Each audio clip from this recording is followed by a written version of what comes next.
వాక్యమే నన్ను బ్రతికించెను, బాధలలో నెమ్మదినిచ్చెను. అనుదిన ఆత్మీయమన్న కార్యక్రమానికి మీ అందరినీ ప్రేమపూర్వకంగా ఆహ్వానిస్తున్నాం. ఈ దినము ఆంధ్ర క్రైస్తవ కీర్తన పుస్తకం నుంచి 440వ పాట పాడుకుందాం. తనువు నాదిదిగో గై కొలుమియో ప్రభువాని, పనికి బ్రతిష్ఠించుమి. దినములు క్షణములు తీసుకొని నీదు, వినతిన్ ప్రవహింపజేయను శక్తి నీయుమి. తనువు నాదిదిగో గై కొలుమియో ప్రభువాని, పనికి బ్రతిష్ఠించుమి. ఘనమైన నీ ప్రేమ కారణంబునా నీకై, పనిచేయ సేతులివిగో.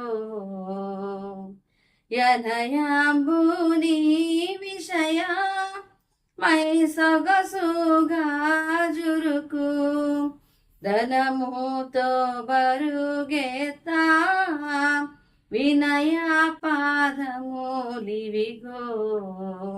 తనువు నాదిదిగో గై కొలుమియో ప్రభువాని, పనికి బ్రతిష్ఠించుమి.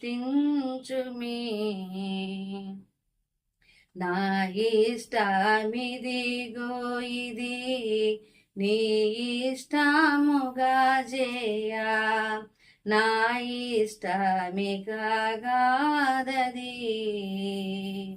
నా ఇచ్ఛయున్నట్టి నా హృదయమిదిగోని, కేయది రాజా కియా సింహాసనము. తనువు నాదిదిగో గై కొలుమియో ప్రభువాని, పనికి బ్రతిష్ఠించుమి. దినములు క్షణములు తీసుకొని నీదు, వినతిన్ ప్రవహింపజేయను శక్తి నీయుమి. తనువు నాదిదిగో గై కొలుమియో ప్రభువాని, పనికి బ్రతిష్ఠించుమి. క్రీస్తునందు ప్రియమైన దేవుని బిడ్డలారా, మరొక నూతనమైన దినం దేవుడు అనుగ్రహిస్తూ ఉన్న అనుదిన ఆత్మీయమన్న కార్యక్రమానికి మిమ్మల్ని అందరినీ కూడా ప్రేమపూర్వకంగా ఆహ్వానిస్తూ ఉన్నాను. సమయంలో పరిశుద్ధ గ్రంథంలో ఆయా గ్రంథాల్లో నుండి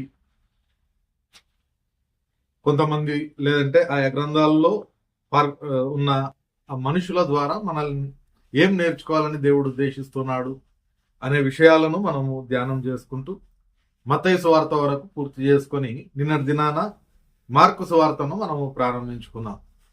ఈరోజు మార్కు సువార్తలోని మొదటిగా మనం చూసినట్లయితే 2వ అధ్యాయము 1 నుండి 12 వచనాల భాగంలో అక్కడ జరిగిన ఒక సంఘటనను మనం చూస్తూ ఉన్నాం. అదే సంఘటన 3 సువార్తల్లో కూడా ప్రస్తావించబడింది. మత్తయి సువార్త 9వ అధ్యాయం 1 నుండి 8 వచనాల్లోను, మార్కు సువార్త 2వ అధ్యాయం 1 నుండి 12 వచనాలు, అలాగే లూకా సువార్త 5వ అధ్యాయం 17వ వచనం నుండి 26వ వచనంలో ఈ సంఘటన ప్రస్తావించబడింది. ఏంటది అని అంటే, పక్షవాయువు గల ఒకనిని 4 స్నేహితులు యేసుక్రీస్తు దగ్గరికి తీసుకొని వచ్చిన ఆ సంఘటనను మనం ఈ 3 సువార్తల్లో కూడా చూస్తూ ఉన్నాం. అయితే ఆ 4 వ్యక్తుల ద్వారా మనం కొన్ని పాఠములను నేర్చుకోవడానికి దేవుడు ప్రేరేపిస్తూ ఉన్నాడు. మొట్టమొదటిది మనం జ్ఞాపకం చేసుకుంటే, ఆ సందర్భం ఏం జరిగింది అనంటే, తమ స్నేహితుడికి పక్షవాతం వచ్చింది కాబట్టి యేసుక్రీస్తు అక్కడ ఉన్నాడు అని తెలుసుకొని ఆ 4 స్నేహితులు కూడా తన స్నేహితుడిని మంచం మీద పెట్టుకొని అక్కడికి తీసుకొని వస్తూ ఉన్నారు. అక్కడ చాలా మంది ఉన్నారు, డైరెక్ట్ గా లోపలికి తీసుకొని పోయే పరిస్థితి లేదు. కాబట్టి వాళ్ళు ఏం చేస్తూ ఉన్నారంటే మేడ పైకి ఎక్కి ఆ పైకప్పు తీసి అక్కడి నుండి తమ స్నేహితుడిని కిందికి దించుతూ ఉన్నారు. ఇదంతా జరిగినప్పుడు వారి యొక్క విశ్వాసాన్ని యేసుక్రీస్తు ప్రభు వారు చూసి వెంటనే ఆయనకు చెప్తూ ఉన్న మాట, నీ పాపములు క్షమింపబడి ఉన్నవి. అయితే అక్కడ ఉన్న శాస్త్రుల్లో అనేక మంది ఈయన దేవదూషణ చేస్తూ ఉన్నాడు, పాపులను క్షమించడానికి ఈయన ఎవరు, అది దేవుడు మాత్రమే కదా చేసేది అనే ఆలోచనతో వాళ్ళు సణుగుతూ ఉన్నప్పుడు యేసుక్రీస్తు ప్రభు వారు ఆత్మలో దానిని తెలుసుకొని వాళ్ళను ప్రశ్నిస్తూ ఉన్నాడు. నీ పాపములు క్షమింపబడి ఉన్నాయని చెప్పడం, లేకపోతే నీ పరుపెత్తుకుని నడవమని చెప్పడం ఏది సులభము అనే మాట ఆయన చెప్పి ఆయనకు చెప్తూ ఉన్నమాట, నీవు లేచి నీ పరుపెత్తుకుని నడువు అన్నప్పుడు వెంటనే వాడు లేచి నడిచినట్లుగా మనం చూస్తూ ఉన్నాం. అయితే ఇక్కడ ఆ నలుగురు స్నేహితుల యొక్క లక్షణాలను మనం చూస్తే మొట్టమొదటిది ఖచ్చితమైన విశ్వాసము వాళ్ళలో ఉంది.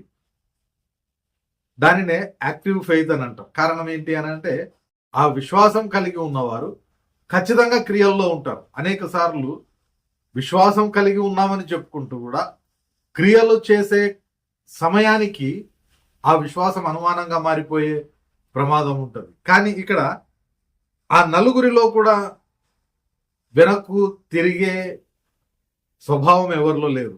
ఏదైతే వారు విశ్వసిస్తూ ఉన్నారో ఆ విశ్వాసం ప్రకారం వెళుతూ ఉన్నారు. ఈ విశ్వాసం అంటే ఏంటి అని అంటే హెబ్రీయులకు రాసిన పత్రికలో చెప్పబడుతుంది కదా, విశ్వాసం అన్నది నిరీక్షింపబడు వాటి యొక్క నిజ స్వరూపము, అదృశ్యమైనవి ఉన్నవనుటకు రుజువునై ఉన్నది. అక్కడ తాము ప్రయాసపడితే తప్పకుండా నా స్నేహితుడు బాగుపడతాడు అనే విశ్వాసము నిరీక్షణ వాళ్ళు కలిగి ఉన్నారు. కాబట్టే వాళ్ళు ప్రయాసపడుతూ ఉన్నారు. ఆ ప్రయాసను, ఆ విశ్వాసాన్ని యేసుక్రీస్తు ప్రభు వారు చూస్తూ ఉన్నాడు, అంతేకాకుండా గుర్తిస్తూ ఉన్నాడు. కాబట్టి వారి యొక్క విశ్వాసాన్ని బట్టి అక్కడ క్రియ జరిగినట్లుగా మనం చూస్తూ ఉన్నాం.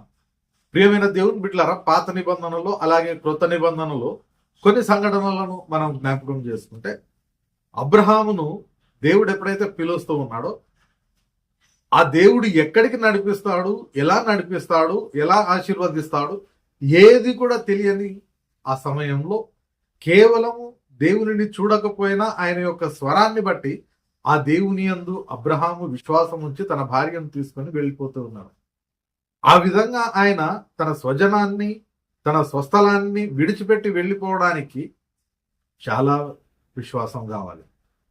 అంతేకాకుండా కంప్లీట్ గా బానిసత్వానికి అలవాటు పడిపోయిన ఇజ్రాయేల్ ప్రజలను బయటకు తీసుకొని రావడానికి ఖచ్చితమైన విశ్వాసం కావాలి.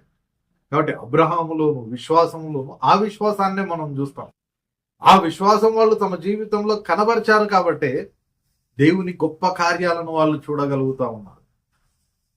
కృత నిబంధనలో మనం చూస్తే పేతురు భక్తుడు నీటి మీద నడవడం అయితేనేమి, లేకపోతే యేసుక్రీస్తు దగ్గరకు వచ్చిన ఒక శతాధిపతి, నా దాసుడు ఇంట్లో రోగి అయి ఉన్నాడు, నీవు ఇక్కడ మాట చెప్తే అక్కడ వాడు బాగుపడతాడని చెప్పినప్పుడు యేసుక్రీస్తు ప్రభు వారు, సరే నేను మీ ఇంటికి వస్తానన్నప్పుడు నీవు మా ఇంట్లోకి రావడానికి నాకంతటి అర్హత లేదని చెప్పిన వ్యక్తి,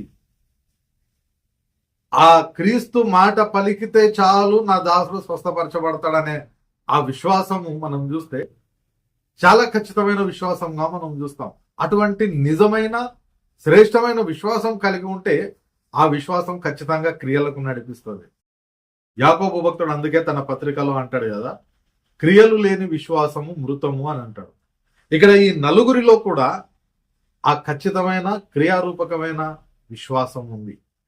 ప్రియమైన దేవుని బిడ్డలారా, వాళ్ళలోని ఆ నిజమైన విశ్వాసాన్ని జ్ఞాపకం చేసుకున్నప్పుడు మనల్ని మనం పరీక్షించుకుంటే మన జీవితంలో ఏ ప్రదేశంలో ఆ విశ్వాసం మనకు అవసరం, అది మనల్ని మనము ప్రశ్నించుకోవడానికి ప్రయత్నం చేయాలి. మనల్ని మనం ఆ విధంగా విశ్లేషించుకొని నిజంగా ఏ ఏరియాలో మనకు విశ్వాసం అవసరమో అక్కడ మన విశ్వాసాన్ని బలపరుచుకోవడానికి ప్రయత్నం చేయాలి. ఎలా అనంటే ప్రార్థన ద్వారా, వాక్యం ద్వారా.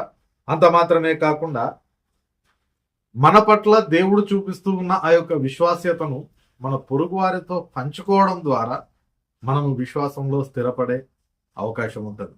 కాబట్టి ఆ నలుగురు స్నేహితుల ద్వారా మొదటిగా మనం నేర్చుకునే పాఠం ఖచ్చితంగా క్రియారూపకమైన విశ్వాసం మనం కలిగి ఉండాలి. మరికొన్ని లక్షణాలను వారి ద్వారా మనం రాబోయే రోజుల్లో నేర్చుకుందాం. పరిశుద్ధాత్మ దేవుడు సహాయం దయచేయునుగాక. ఆమేన్. ప్రార్థన చేసుకుందాం. పరిశుద్ధుడైన దేవా, ప్రేమగల మా తండ్రి, మరొక పర్యాయము ఈ నూతనమైన దినం ప్రభా, ఉదయకాల సమయంలో నలుగురు స్నేహితుల ద్వారా ప్రభా మీరు మాతో మాట్లాడిన విధానమును బట్టి మీకు వందనాలు చెల్లించుకుంటూ ఉన్నాం.